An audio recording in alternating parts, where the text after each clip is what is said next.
తస్మాత్ జాగ్రత్త, ఇది మీరు జాగ్రత్తగా ఉండండి, పేదలే మీకు కనిపిస్తున్నారా అని బండి సంజయ్ మాట్లాడటం అయితే జరిగిందని ప్రచురించారు. ఇక ఖమ్మం వర్సెస్ కేరళ, కాంగ్రెస్ వస్తే పేదల ఇళ్ళు కూలుతాయని విజయన్ ట్వీట్, మంత్రి పొంగులేటి కౌంటర్ కూడా ఇచ్చారు. మరి దాన్ని కూడా చూద్దాం.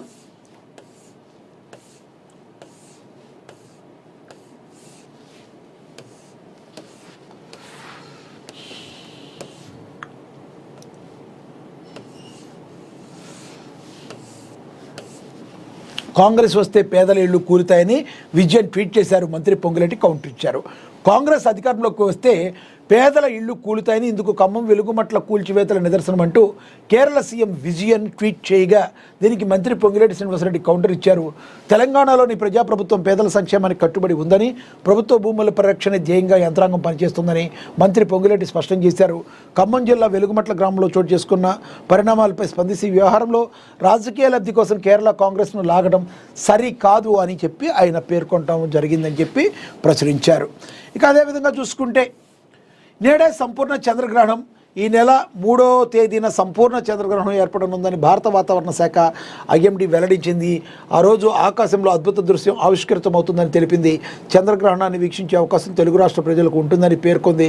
దేశవ్యాప్తంగా గ్రహణం మధ్యాహ్నం 3:20 ప్రారంభమైనప్పటికీ తెలుగు రాష్ట్రాల్లో సాయంత్రం 6 గంటల తర్వాతే ప్రభావం కనిపిస్తుంది. గ్రహణం ముగిసే చివరి ఘట్టాన్ని వీక్షించే అవకాశం ఆంధ్రప్రదేశ్, తెలంగాణ రాష్ట్రాలకు ఉంటుందని తెలిపింది.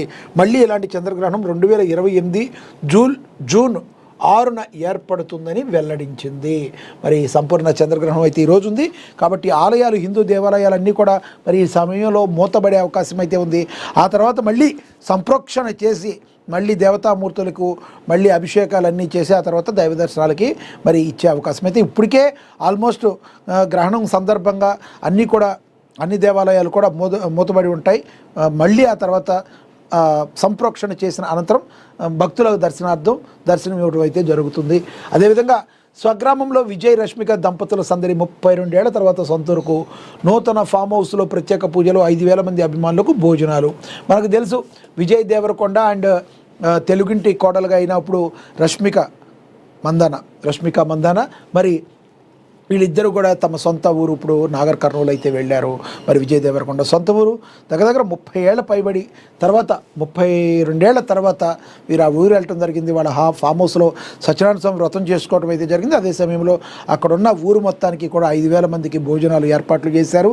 నిజంగా మరి చాలా మంచి పని చేశారు. ఎందుకంటే మరి సొంత ఊరి మీద ప్రేమ కలిగి ఉండటం చాలా గొప్ప విషయం. అదేవిధంగా భోజనాలు పెడతమే కాదు, అక్కడ ఉన్న పిల్లలకి కావాల్సిన కనీస వసతులను ఏమన్నా తీసుకొని మరి ఏం కావాలో మరి ఎందుకంటే ఒక రూపాయి సంపాదన కలిగినోడు ఒక పావలా 10 రూపాయి ఖర్చు పెడితే మరి పేదరిక నిర్మూలన కూడా జరుగుతుంది. ఇది మనస్ఫూర్తిగా చేయాల్సిన పని. చెయ్యాలి అనే రూల్స్ అయితే ఏమీ లేవు. ఎవరి కాళ్ళు కొంత తమ సంపాదనలో ఎంతో కొంత మరి పేదవాడికి ఖర్చు పెడతాం అనేది మనం నేర్చుకోవాలి. ఆ రకంగా చేయడం వల్ల చాలా మంచి పనులు కూడా ఉంటాయి.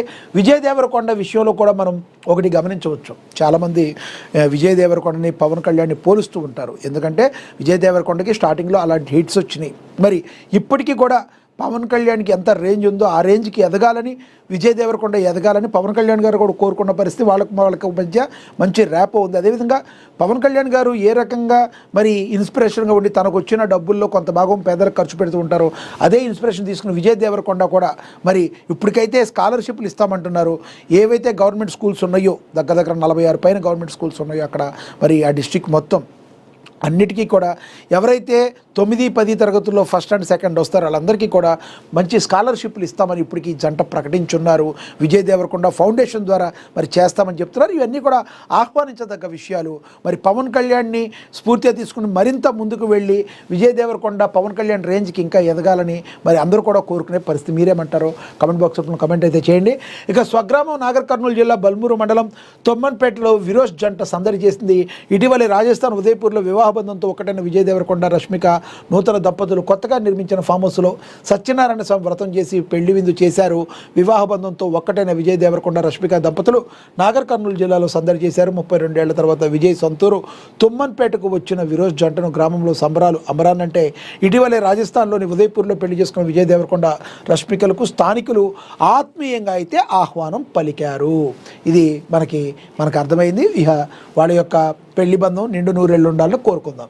ఇక ఇరాన్తో దీర్ఘకాలిక యుద్ధం అన్నిటికీ సిద్ధంగా ఉన్నామని ట్రంప్ సంచలనమైన ప్రకటన అయితే చేశారు. ఏదైతే అమెరికా ఇజ్రాయిల్ రెండు కలిపి ఇరాన్ మీద దాడి చేయడం, ఖమేనీని హతమార్చడం చకచక అన్నీ జరిగిపోయాయి. ఇరాన్ కూడా మరి ప్రతీకారంగా మరి ఏవైతే అమెరికా బేసెస్ ఉన్నాయో, ఎయిర్ బేసెస్ ఉన్నాయో వాటి మీద దాడి చేయడం స్టార్ట్ చేసింది. అయితే చుట్టుపక్కల ఉన్న అబుదాబి కానీ లేదంటే ఖతర్ కానీ ఇలాంటి వాటి మీద ఎయిర్ బేసెస్ ఏవైతే అమెరికాకు సంబంధించిన వాటి మీద దాడి చేస్తుంది. కానీ దీనివల్ల ఇరాన్కి ఒక పెద్ద ప్రమాదం పొంచి ఉంది. ఏంటంటే చుట్టుపక్క దేశాలన్నింటితో కూడా శత్రుత్వం పెట్టుకోవడం వల్ల ఇరాన్ ఒకటిగా మిగిలిపోతుంది. అమెరికాతో పోటీగా పడగలిగే సత్తా ఇరాన్కి ఉందా అంటే లేదు. ఈ యుద్ధం దీర్ఘకాలికంగా జరిగితే మాత్రం ఇరాన్కి మాత్రం నష్టం అయితే తప్పదు. వాళ్ళైతే అంటున్నారు మా చివరి బొట్టు వరకు మరి మేము పోరాడతామని చెప్తున్నారు. కానీ ఇవన్నీ కూడా చూస్తుంటే మరి ఇది అయ్యేటట్లేదు. ఒకవైపు యుద్ధం వైపు మేఘాలు ఇలా కమ్ముకున్న వేళ ఇరాన్లో ఇలాంటివి జరగడం వల్ల మన దగ్గర భారత్ కూడా ఈ సెగ తగ్గే అవకాశం ఉంది. ఎందుకంటే అన్ని రేట్లు కూడా మరి ప్రధానంగా ఇంధన రేట్లు, బంగారం రేట్లు అన్నీ కూడా పెరిగే అవకాశం భారత్ కూడా స్పష్టంగా కనబడుతుంది. కాబట్టి యుద్ధం అనేది ఆగిపోవాలని మనందరం కూడా కోరుకోవాలి. మరోవైపు ఈ విషయంలో మాత్రం భారత్ కొంచెం తటస్థంగా ఉండే పరిస్థితి అయితే నెలకొంది. ఎందుకంటే ఇరాన్తో మనకి ఎటువంటి శత్రుత్వం లేదు కాబట్టి అదేవిధంగా తటస్థంగా ఉండే అవకాశం అయితే స్పష్టంగా కనబడుతుంది. మన విదేశాంగ విధానం మరి మంచిగా చేసి భారత్కి ఆ ఇరాన్ యొక్క తాకిడిని ఎటువంటి లేకుండా తగ్గించే ప్రయత్నం చేయాలి. మనకు ఆ సెగ తగలకుండా ఉండేటట్టుగా అయితే మనం అయితే చూసుకోవాలి. అయితే ఏదైతే ఈ అబుదాబి, ఖతర్, ఎక్కడైతే దుబాయ్ ఈ ఏరియాల్లో మన తెలుగు వాళ్ళు కానీ మరి భారతీయులు కానీ లక్షల్లో ఉన్నారు. వీళ్ళందరినీ కూడా మరి కాపాడుకోవాల్సిన బాధ్యత భారత విదేశాంగం మీద ఉంటుంది.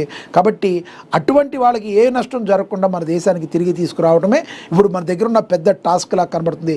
పెద్ద పెద్ద సెలబ్రిటీలు కూడా మరి అక్కడ చిక్కుకుపోయి ఉన్న పరిస్థితిని మనమైతే గమనించవచ్చు. ఎయిర్ బేసెస్ మీద దాడులు జరగడం వల్ల ఎన్నో విమాన సర్వీసులు కూడా రద్దయిన పరిస్థితి. మరి కాబట్టి పెద్ద పెద్ద సెలబ్రిటీలు కూడా ఎప్పుడు కూడా అటు ఇటు తిరుగుతూ ఉంటారు. సెలబ్రిటీలు అనుకోకుండా ఇది జరగడం అనేది ఇప్పుడు ప్రజెంట్ వాళ్ళు అక్కడ తలదాచుకుంటున్న పరిస్థితి. మన తెలంగాణ ప్రభుత్వం కూడా మరి సీఎం రేవంత్ రెడ్డి, అదేవిధంగా ముఖ్యమంత్రి చంద్రబాబు ఆంధ్రప్రదేశ్ నుంచి మరి ఇరువురు కూడా ముఖ్యమంత్రులు కూడా మరి ఇంటర్నేషనల్గా ఏవైతే చెయ్యాలో మరి అన్నీ చేసి తెలుగు ప్రజలందరూ కూడా మరి మన స్వగ్రామాలకు వచ్చేటట్టు మరి మన ఆంధ్రప్రదేశ్ అయితే ఆంధ్రప్రదేశ్, తెలంగాణ అయితే తెలంగాణకు వచ్చేటట్టు అన్ని ఏర్పాట్లు అయితే చేస్తున్నారు. కాబట్టి జాగ్రత్తగా ఉండాల్సిన పరిస్థితి. ఇక మరిన్ని భీకర దాడులు చేస్తామని ఇరాన్ ప్రజలు ఇళ్ల నుంచి బయటకు రావద్దంటూ ట్రంప్ హెచ్చరికలు జారీ చేశారు. ఇరాన్పై దాడుల్లో 555 మంది మృతి చెందారు. ఇరాన్లో 131 నగరాలపై దాడులు జరిగాయి. మరిన్న భీకర దాడులు చేస్తామని ఇరాన్ ప్రజలు ఇళ్ల నుంచి బయటకు రావద్దని అమెరికా అధ్యక్షుడు డొనాల్డ్ ట్రంప్ హెచ్చరించారు. ఇరాన్, అమెరికా, ఇజ్రాయెల్ దాడులు ప్రతి దాడులు 3వ రోజు కొనసాగుతున్నాయి. ఈ నేపథ్యంలో ట్రంప్ మాట్లాడుతూ తమ జోలికి ఎవరు వచ్చినా వదిలిపెట్టేదే లేదని స్పష్టం చేశారు. త్వరలో మరిన్ని తీవ్రతర దాడులు ఉంటాయని తెలిపారు. ప్రజలంతా సురక్షితంగా ఉండాలని, వారు ఇళ్లలో నుంచి బయటకు రావద్దని సూచించారు. ప్రపంచంలోనే అత్యంత శక్తివంతమైన సైన్యాన్ని అమెరికా కలిగి ఉందని, దాన్ని ఇప్పుడు ఉపయోగిస్తున్నామని ట్రంప్ పేర్కొన్నారు. ఈ ఆపరేషన్ సాఫీగా తమకు ఎలాంటి ఇబ్బంది లేకుండా సాగుతుందని తాను విశ్వసిస్తున్నానని అన్నారు. ఇరాన్ ప్రజలు నియంత పాలన నుంచి స్వేచ్ఛ పొందడానికి అమెరికా ఈ సైనిక చర్యకు ఉపక్రమించిందన్నారు. ఇరాన్ ఇలాగే